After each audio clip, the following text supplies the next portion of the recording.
Okay, ayan, fresh morning. Fresh na fresh yung morning natin ngayon dahil andito tayo sa ating garden. Ayan. Mayroon tayong i-update ngayon sa aking naitanim dito sa bed. Ayan, dito sa bed na to. Ayan, ang dami. Sari-sari lang po ang naitanim ko dito. Ayan, nakikita nyo ba ang aking nakikita? Yung mga nakakakilala sa gulay na ito ha. Talagang kilalang kilala na nila yan. Diyan sa mga Ilonggo, alam nila yan. Ito po yung aking mga naitanim na mga lupo. Ayan ang ating lupo. Sobrang taba. Ayan sa mga nakakikilala ng lupo. Ito po yung lupo na napakataba. Ayan no. Talagang alagang-alaga ko po ang aking lupo. Ayan. Pag nasa taniman ng mga palay, sa mga pilapil, ayan, nabubuhay po ang mga lupo sa mga matubig banda. Sa mga katabi ng mga kangkong, ganyan.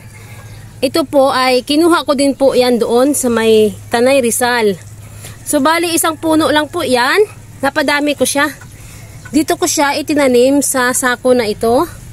Ayan, dito po sa sako na ito. Ayan, matanda na po ang ating lupo dito banda. Kaya medyo hindi siya gaanong lumalaki dahil siya ay nakatanim sa sako. Pero itong nasa bed, ayan, ilapag dyan. Wow, look at that. Grabe, napakaganda po ng kanilang dahon. Ayan, oh. Wow, ang sarap nito sa munggo.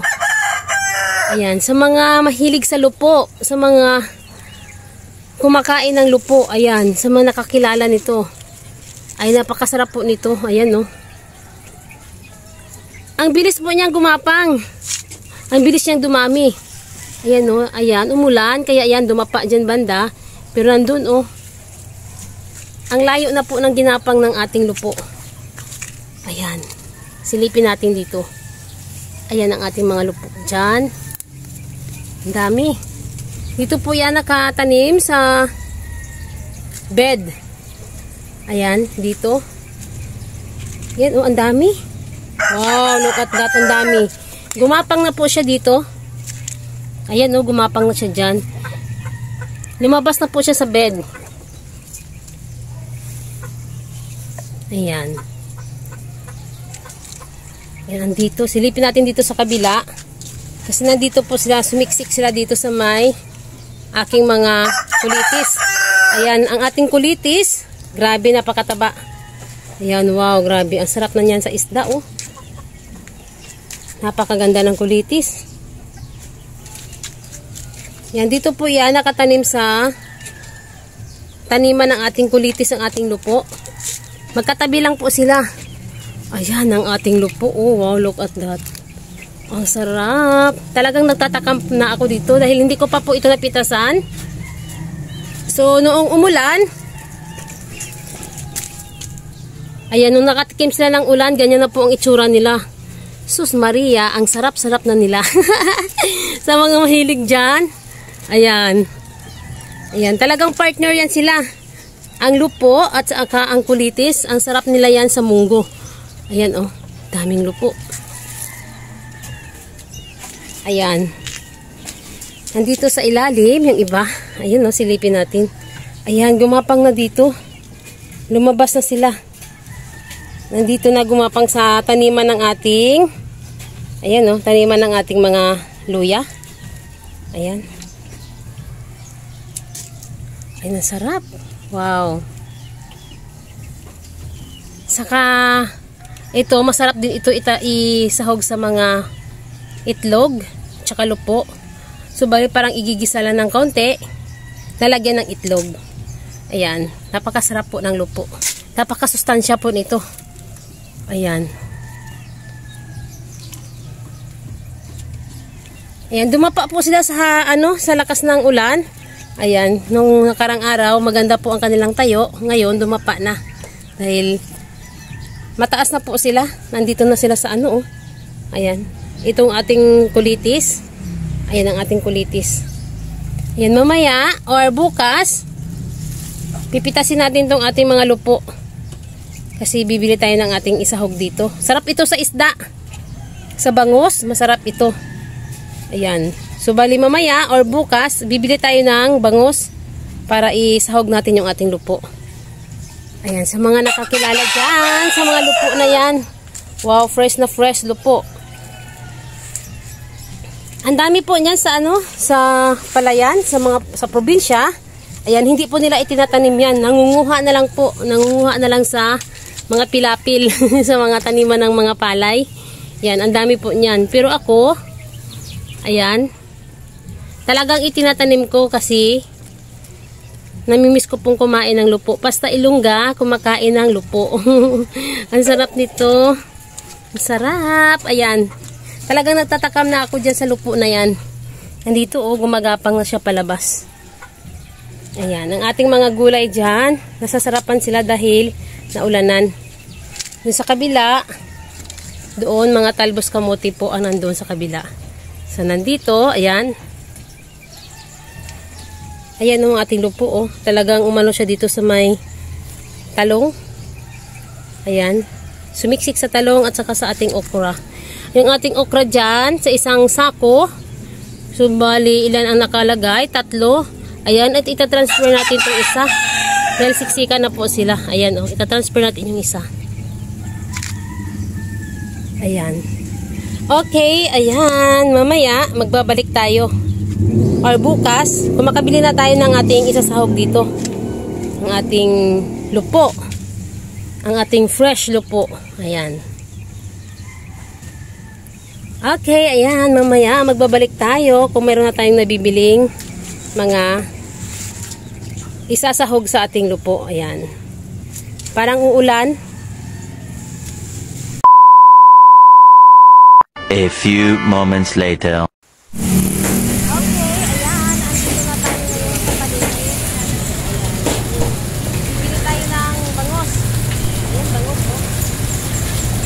Fresh na bangus ni Kuya, bagong-bago siya.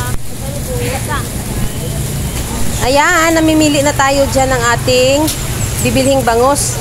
Ayan, oh. Mayroong mga bangus si Kuya dito na malalaki. Okay, ayan, at nakapili na tayo dyan. Papakaliskisan muna natin kay Kuya at pa-slice. Yan po yung uso dito, eh. Sila na ang magkakaliskis at lilinisin na nila yan at saka ihiwain na.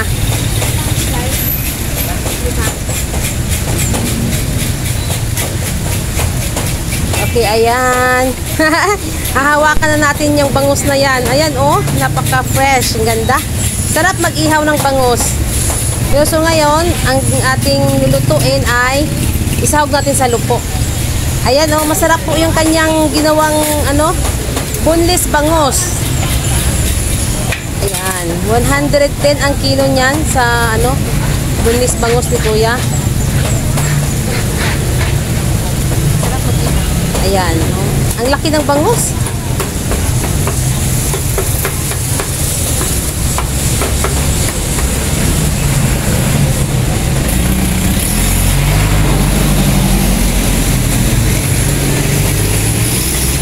Ayan, naghahanap ako ng ano, sibuyas. Kung meron diyang, doon yata sa dulo, kung meron.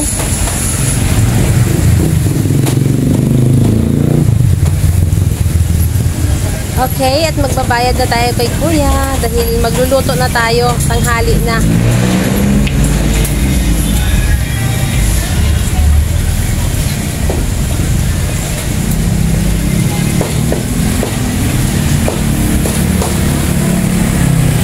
One hour later.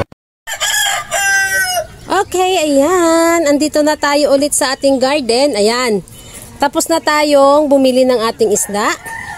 So, bali ngayon, ang gagawin natin ay mamimitas na naman tayo. Yung ating sariwang lupo. Ayan. Ayan ang ating sariwang lupo. Mamimitas na tayo ngayon dahil tanghali na. Kailangan na nating magluto sa pananghalian. Wow.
Ayan, napakasariwa po ng ating lupo. Ayan, oh. Ayan, dito natin nilagay sa ating lagayan.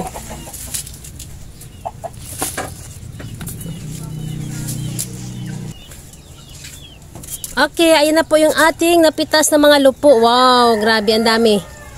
Ayan, oh. Ang ating napitas na lupo.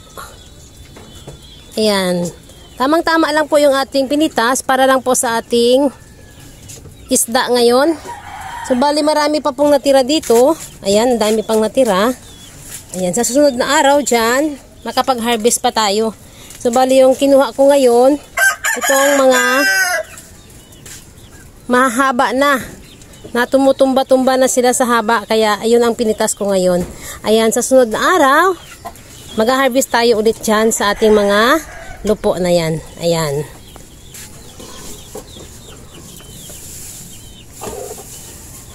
Ayan, at mamaya babalik tayo pag tayo ay magluluto na. Okay, ayan na yung ating bangus. Ayan, kumukulo na. Maya-maya konti, ilalagay na natin yung ating lupo.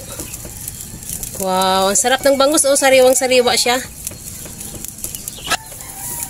Okay, ayan ang ating lupo. Ayan, nilalagay na natin yung ating lupo dahil yung ating bangus ay malambot na. Malapit na siyang maluto.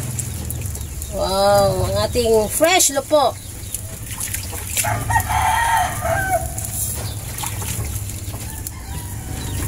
Okay, ayan. Mamaya, magbabalik tayo kung yan ay luto na.